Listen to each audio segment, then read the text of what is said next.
But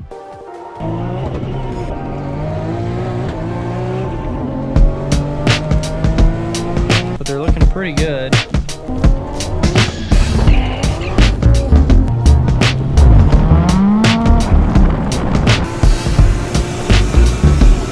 Watch, you guys using a little impact on the freaking banjo ball. What is up, guys? Welcome back to another video. This is just kind of like an update, and then also we got to drop a fuel pump in the Skyline. Hopefully that'll fix it. A couple things that we got going in the shop. The vet is here. Supercharger's on. The converter is back ordered. Got the intercooler on yesterday, and then also waiting on the hose with the AN fittings for the blower that are going to be heading to the very back. That stuff should be there next week. The converter is still like a couple weeks out. I wanted to update you guys on where I've been and what I've been up to. Programs are returning as normal. Not completely normal. I don't have my job anymore. I actually opened my own shop and I've been doing my own stuff out of here. We've got a Stagia in here with an R34 front end. We did a manual swap on this car. Really cleanly done. Nothing bad. I'm just doing a coolant change on it right now, and then I gotta do the spark plugs. And then we're still waiting on a drive shaft for it. One thing I didn't do is make the reverse harness yet. So we're gonna do that, and then also add in the inhibitor switch, and then we'll fire it up and we'll test the reverse lights and all that. I gotta put fluid in the trans. Doing the coolant right now, it's already done, or it's already drained. And then we'll put oil in the transmission, and then we'll do the spark plugs, and then get this all plugged in and fire it up. There was wires in every one of them, but you want the black and the green wire. It's an 8 pin connector. Yeah, you want the black and the green. Black and the green is your reverse signal, and then this has got a Z32 gearbox in it, but we're gonna be routing it right up to the switch. Right there. The only downside about the Z32 box is that it's moved over, but everything's good, everything's waterproof. Oh, the inside bezels for these are hard to get. It's not like manual swapping an S13 where people make the bezels, or an S14. So we had to cut the console, but it doesn't look super bad. He's gonna put some boots on it, and hopefully he comes across one for it. But yeah, I'm gonna get probably a time lapse me doing the harness. Oh yeah, and then the Skyline left me stranded. I think it needs fuel pump. I've got 3. I'll show you the setup later. It's a mess, but anyways, I got a new intake pump for that. So I did just set the harness, mocked it up in there. It's not really a harness. Honestly, it's 2 wires, but I guess it's still considered a harness. Mocked it up. We do have the right length. I just didn't want to build it and then it not have the right length. Really hate doing, and that is filling this bastard up. Filling this damn thing up. I hate filling up these transmissions. I've got to go do an arm workout. Pump that damn thing up. I usually just use a little bit of silicone on the drain. It's not good to get wet silicone on your fingers, so, you know, at least that's what they say. We are familiar faces. Alright guys, anyways, what I was going to solve just now, or probably going to solve if I can, we don't have the other half of this because, well, it's an automatic car and I don't have one in my hard spin like I just thought I would for some reason. To make that to plug into this, and it's not polarized because it's just on off. But I do got this Summit weather kit connectors. Anyway, they're like a GM style. So we will try and make us one, but we gotta terminate it, which kind of sucks. Don't forget that whenever you put on terminals and weather things, or in the weatherproofing, you gotta give her about, I don't know, 15, 16 tugs, and then you gotta say, that ain't going nowhere. Remember, you gotta grab them. Oh, yep, that's 5, 6, 7, 8, 9. Yeah, you know. Those boys ain't going nowhere. Pops this guy on and put some corrugate on it, and holy moly. Now don't lie to me. How many of you would have just spliced that and didn't make a plug for it, huh? Now look, in your defense, if it was my car and not a customer car, I probably would have just spliced it because nobody wants to see this. But long story short, you just make her look really good. Okay, the car's got power. I don't know, just connect the battery. Everything's still cold. I have not tried to start it or nothing. Now we got powered. Bad connection. Does it say park? Nope. Does it say neutral? Nope.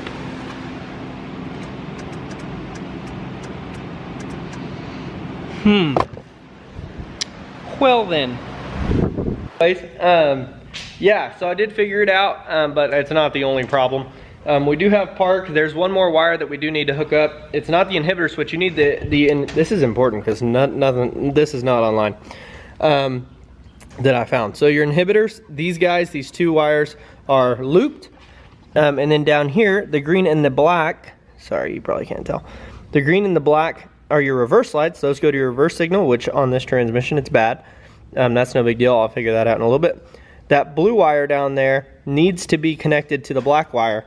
That is your park signal. So I got that all wired up or whatever. And then come to find out, the starter's bad. It may not be bad, but whenever they brought it in, the solenoid was unbolted from the starter because they had already taken this car apart. I just bolted the solenoid back on. The solenoid's not clicking. I've already checked it. It's this this black and red wire right here goes down to the solenoid. That is this wire. Oh, I'm sorry. Here, let me get this reset up. That is the solenoid wire, that little flat pin. I have 12 volts on my big wire of the starter coming off the battery. This one is your switched voltage that is going to switch the solenoid over to the other large wire to the actual motor. I was thinking, I was like, there's no way because it's not clicking. Starters don't always have to click though. So let's get that hooked up. Where's my other on DC? Now watch when I turn the key. I'm holding it, 12 volts, off the key, on the key, off the key. So, don't know why in the hell the starter's not clicking. When the wire's connected, it doesn't even click, doesn't even try.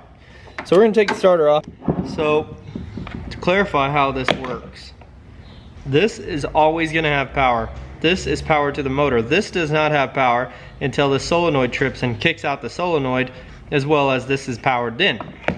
So they had this part unbolted. It was unbolted right here on these 10 millimeters whenever it came in. I guess they were trying to clear up some room. I'm not totally sure. But when I power it, nothing. And we've got continuity to ground here, probably through the commutator or through the brushes. Nothing. Solenoid's not even kicking out. I mean, this makes a very small click. I'm gonna disassemble this and I'm gonna get back with you and we're gonna see if we can figure out kind of what happened to this thing. Brushes are pretty worn on 1 and 2. And then as far as to why this is not working is so far the weirdest thing to me. Give you an idea of what I'm talking about here. Well, you can't really see it, but there's a damn plunger. See that little plunger next to that solenoid? That's what I need. So it probably fell out. But it's got nothing to punch out because this is just an electromagnet and this little plunger. And I saw this insulator. Then I remembered. Alright guys, I have yet to find a solenoid, so that's great. But I did get the starter clean and put back together. I have legit not tested it yet. Anyways, grounding to the case. It spins. Oh. Alright guys, a bunch of phone calls later. Oh good, what's that? Hey, that's ethanol. Oh no. Oh no. Is it the issue? I did not even realize that was happening. Well, boys and girls. God, it's bad back here, dude. I haven't driven this car in a while. Yeah, I haven't driven it because it's had that whole low power deal and I didn't even get a chance to look at it. It's been sitting. And then I tried driving it the other day and boom. Left me stranded. Benji's trying to get drunk or something. What you licking, boy? So a quick rundown on my fuel system. Surge tank, the return feed to this, and then rail, and then feed back from the rail. So I need to undo this. Also have my relays, all my fuel pump relays. I am gonna go ahead and undo this, and I bet you one of these lines are leaking because these are just hose clamped onto my top hat because I haven't got the radium top hat or anything like that, or hanger. So maybe the hose clamp's coming off, maybe the hose is breaking. Found our issue. It's that black feed line right there. It's leaking, not at the clamp, it's leaking like the line's torn. But I'm gonna pull the whole assembly out so we can go ahead and just get a new pump on it anyway, because the E85 is probably disgusting. In case you want an idea of how nasty E85 fuel is. Sorry, my trash can's full. See all this crap on this? I'm gonna go ahead and replace the pump to be safe, as well as get a new filter on there for us. I've got my main pumps, my big pumps off. And then I've got this just going in there. With that big pump, you know, in there, it shouldn't take too long, I don't think. And then hopefully we get this all cleaned up. This is all my fault. It's just like, it seems like anyway, it's just like neglect of dirty E85. I mean, I know it's a thing, and I guess I've just been extremely lucky to this point. All right, guys. So now that the tank is drained, we can go ahead and remove this old fuel pump and filter, which should be pretty simple. Damn. See how this one has this clip? This one doesn't have the clip. Man. All right, I got it done. Got this as clean as she's gonna get.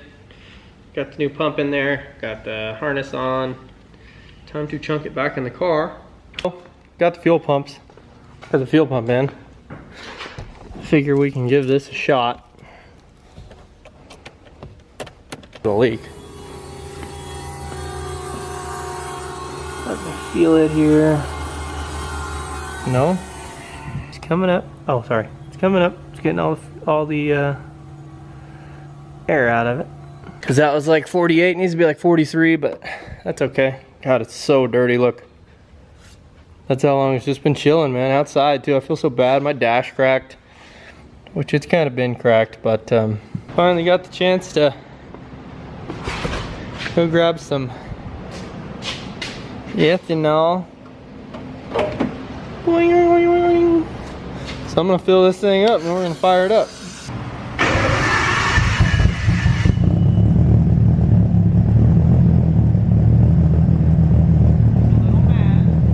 He is idling pretty mean right now. It's at 600 RPM and you can really hear the cams at 600 RPM. It ain't running like shit. It's running smooth. That's just the cams at that RPM. Wish I could always hear them that good. Anyways, I do have an issue with my brake lights for some reason.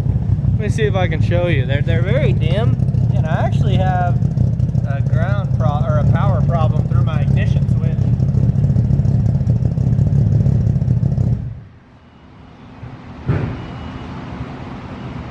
That's me pressing on the brake. That's lights on, press on the brake. So the issue I was talking about is not the issue that those don't work at all. That's new. My issue is I've got a drop voltage problem somewhere. Something has high resistance in it, and I thought for a long time it was the ignition switch. So we're gonna go ahead and check that out, because I usually only have like 11.5 volts or 11 volts through my ignition, which is really bad. So I do have it. I am going to go ahead and crank it to the on position. That's one of them. And it has a really good resistance reading. I mean, you can see right through that thing.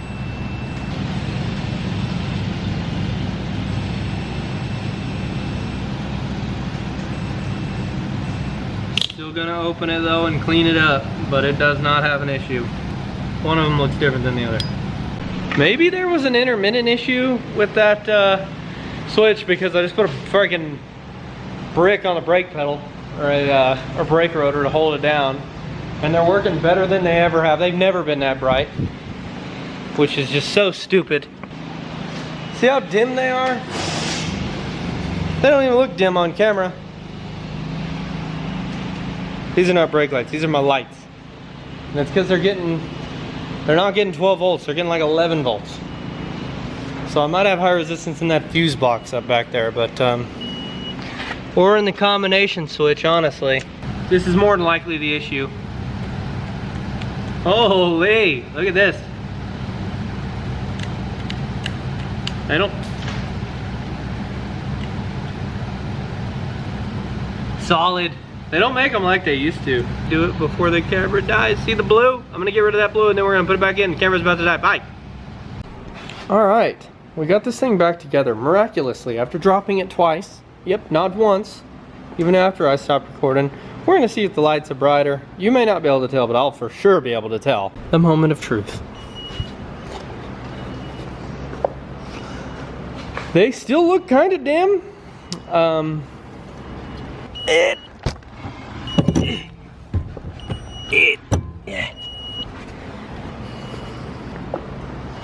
There's no fucking brake lights.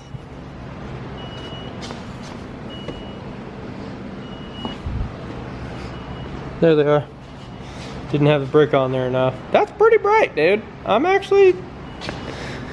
pretty happy with this. Oh yeah, those don't look bad. It's much better than it was.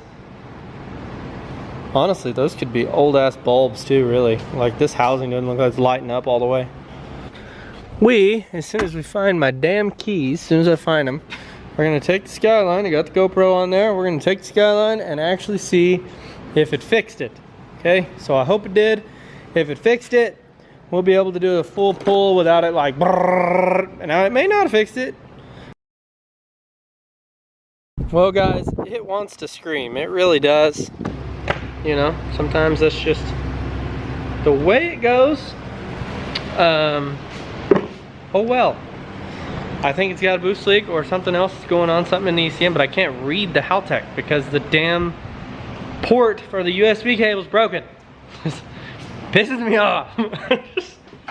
Something's out of whack, man. And now I'm wondering with that nasty fuel, did it mess up my injectors? Did it piss them off? Like, it might have.